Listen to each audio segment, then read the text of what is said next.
Next point, capacitors and capacitance.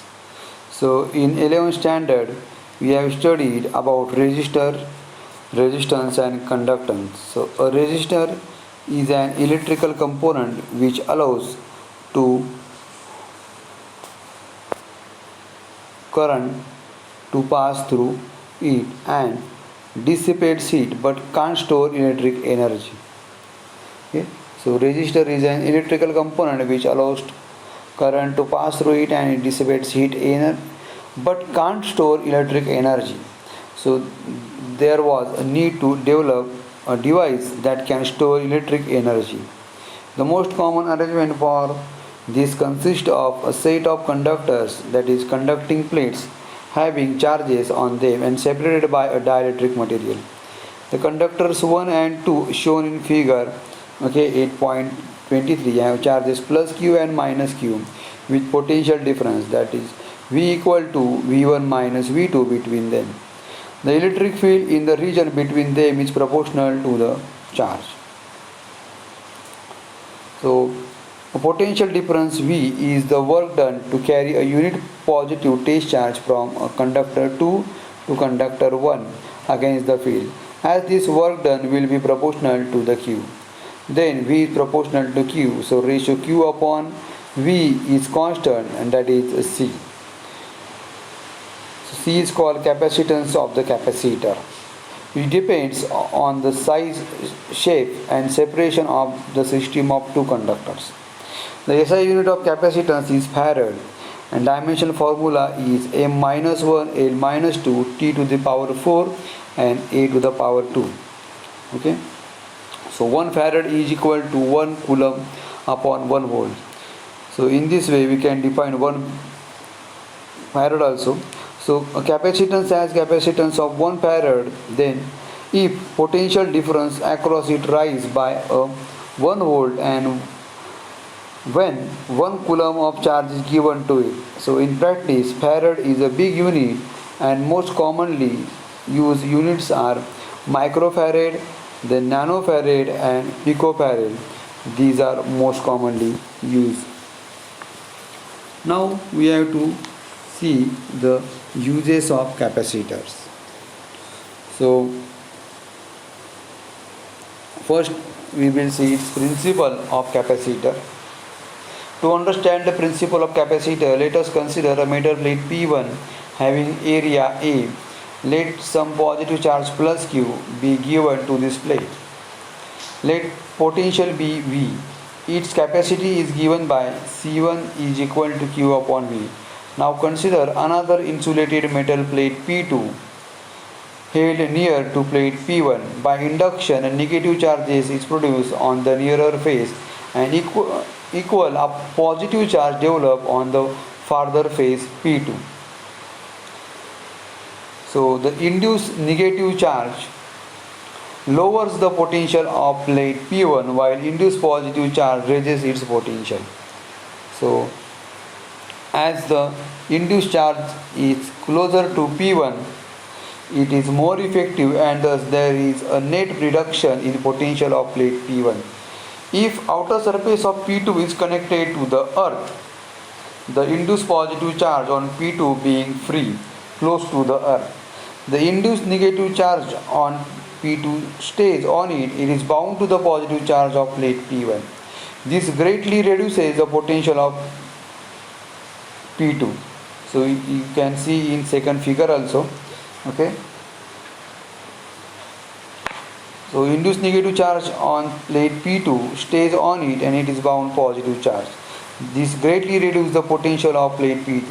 If V1 is the potential on the plate P2 due to charge minus Q1, then net potential of the system will be now plus V minus V1. So C2 is equal to Q upon V, and that is nothing but C2 is equal to Q upon V minus V1. Therefore C2 is greater than C1 because its potential is, its capacitance is more. So capacitance of metal plate P1 is increased by placing an identical earth connected metal plate P2 near to it. Such arrangement is called capacitor. It is symbolically shows okay, so this is nothing but the symbol. Okay, if conductors are plain, then it is called parallel plate capacitor.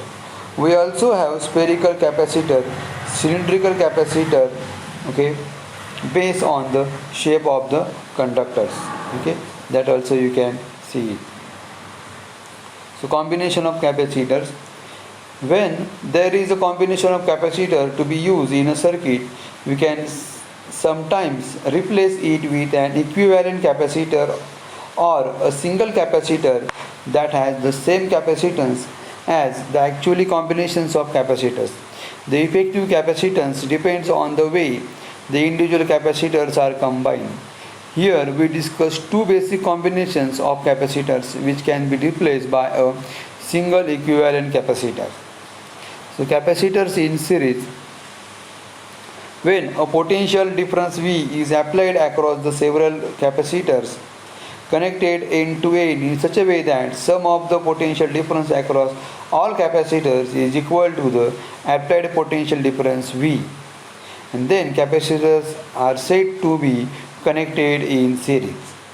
Okay, so in this way this capacitors is separated by some distance and we call it as a potential difference V.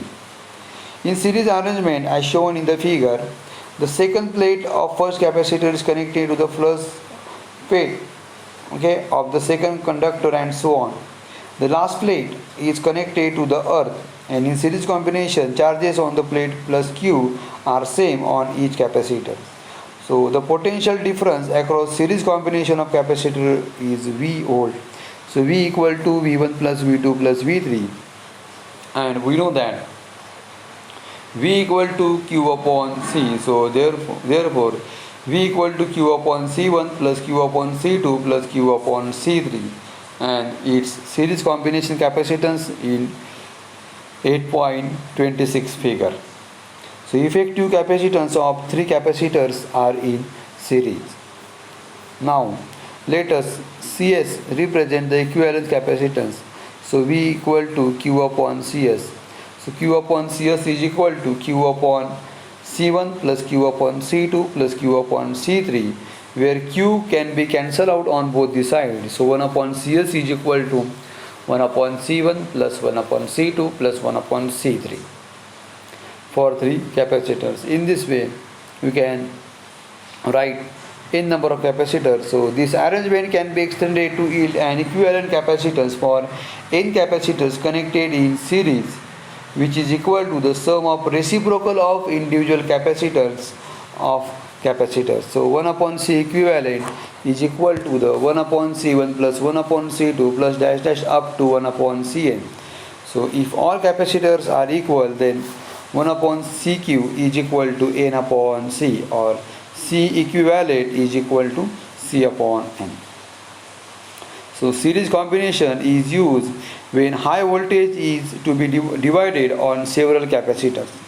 So capacitor with minimum capacitance has maximum potential difference between the plates. Keep in mind this thing.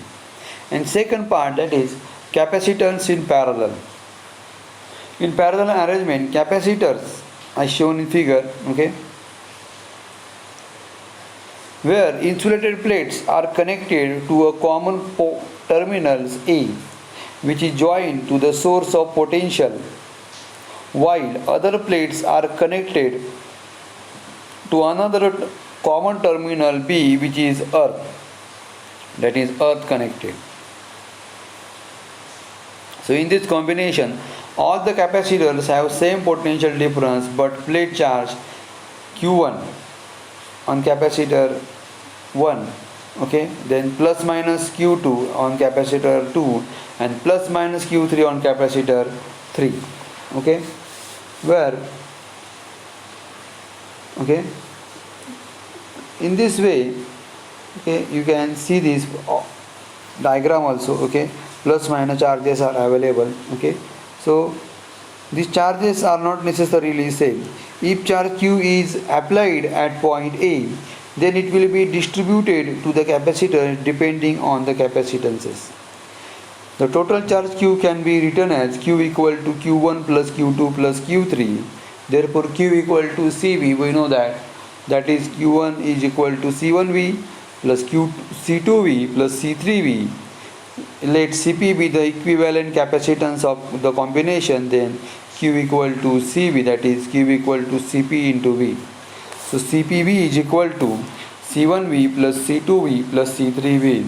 Therefore Cp is equal to C1 plus C2 plus C3. Then the general formula for effective capacitance Cp for parallel combination of n capacitors follows similarly, so that Cp is equal to C1 plus C2 plus up to Cn.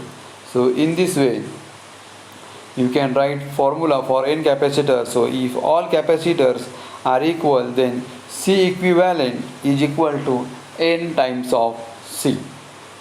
So capacitors are combined in parallel when we require large capacitance at a small potential.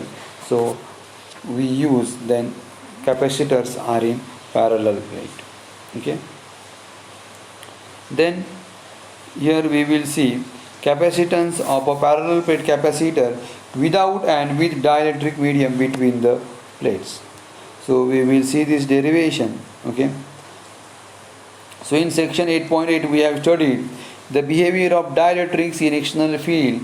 Let us now see how the capacitance of parallel plate capacitor is modified when a dielectric is introduced between its plate. So first of all, A, capacitance of parallel plate capacitor without dielectric. So first we will see this without dielectric. Okay. See here, this diagram is given. A parallel plate capacitor consists of two thin conducting plates, each of area capital A, and held parallel to each other at suitable distance d apart. The plates are separated by an insulating medium like paper, air, mica, glass. So one of the plate is insulated and other is earth. That is earthing we have connected to the another plate, that is plate 2. Now this is a diagram of capacitor with dielectrics. When charge plus Q is given to insulated plate, then minus Q is induced on inner face of earth plate and plus Q is induced on its farther face. So but as this face is earthed, the charge plus Q being free and flows to the earth. So in outer regions, the electric field due to two charge plates cancel out. The net electric field E is equal to what? E is equal to sigma upon 2 epsilon 0 minus sigma upon 2 epsilon 0, that will cancel out. So equal to 0, that is the field, okay, in outer regions. Now in inner region between two capacitor plate, the electric field due to two charges plate, that is add up. So net field is what? E equal to sigma upon 2 epsilon 0 plus sigma upon 2 epsilon 0. It will be half plus half, it will be 1. So it will be sigma upon epsilon 0. And we know that sigma is equal to Q upon A. So in this way, this derivation is what? E is equal to Q upon A epsilon 0. The direction of E is from positive to negative. So let V be the potential difference between the two plates. The electric field between the plate is given by E is equal to V upon D, where V is equal to E into D. So substituting this value 8.22 in equation 8.21, okay, so you can see V equal to Q upon A epsilon 0 into D. So capacitance of parallel plate is given by, okay,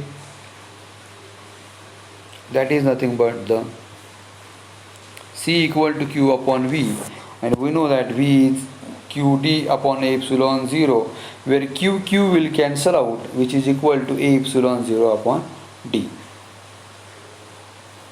Now second, capacitance of parallel plate capacitor with dielectric slab between the plates.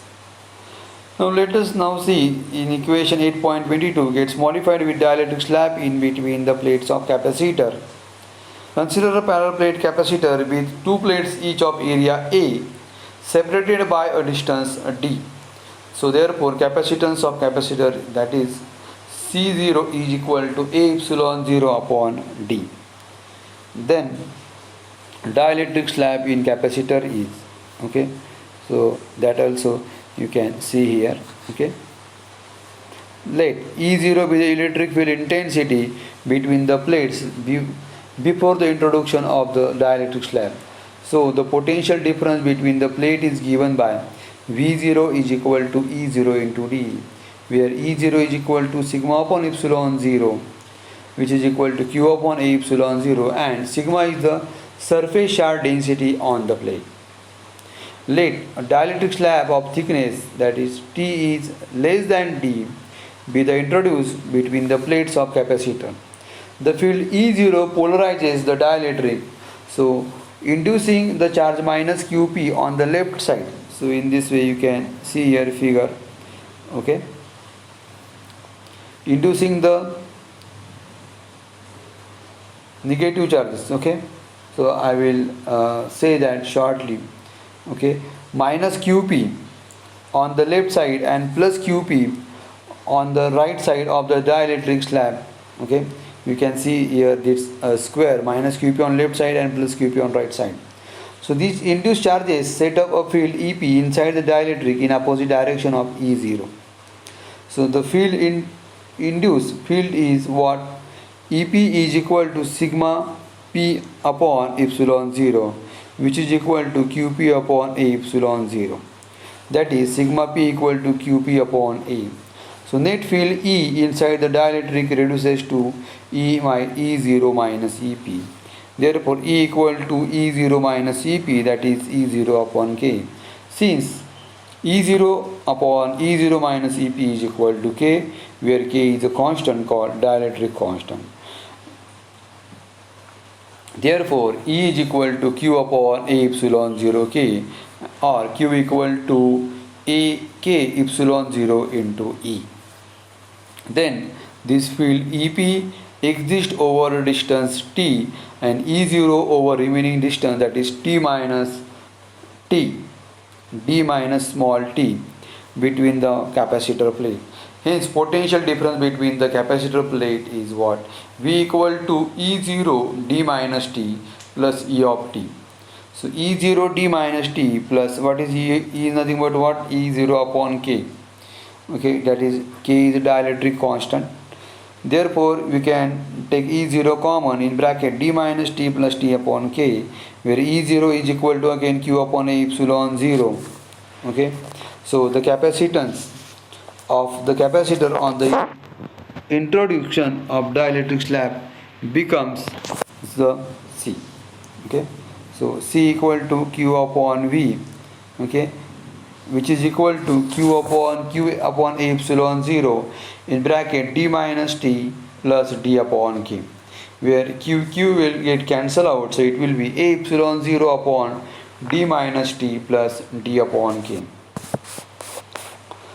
Then special cases, okay, if dielectric fields of entire space, then T equal to D, so C equal to A epsilon 0 K upon D, which is equal to K times of C0. Therefore capacitance of a parallel plate capacitor increases K times, that is K equal to C upon epsilon C upon C0. And second case, if capacitor is filled with n dielectric slabs of thickness T1, T2 up to Tn, then this arrangement is equivalent to n capacitors connected in series as shown in the figure. Therefore C equal to A epsilon 0 upon T1 upon K1 plus T2 upon K2 plus Tn upon Kn. So in this way you can see this diagram also. Okay, so these diagrams are given, okay, A K1 T1, then K2 T2, okay, which are separated by thickness T1, T2 and T3, capacitor filled with dielectrics. Then third, if arrangement consists of n capacitors in parallel with plate areas A1, A2 up to An and plate separation is D, then C equal to epsilon 0 upon D in bracket A1 K1 plus A2 K2 plus An Kn. Okay, in this way you can write all these terms. But if A1 is equal to A2, then An is equal to A upon N, then C equal to A epsilon 0 upon Dn. Okay, so in bracket k1 plus k2 up to kn. And last case, if the capacitor is filled with a conducting slab k equal to infinity, then C equal to d upon d minus t times of C0. Therefore, C is greater than C0. So in this way, capacitance increases by a factor d by d minus t factor. So this factor is very important. Okay, d upon d minus t. If you put this factor inside, okay, then this capacitance will be increases. Thank you.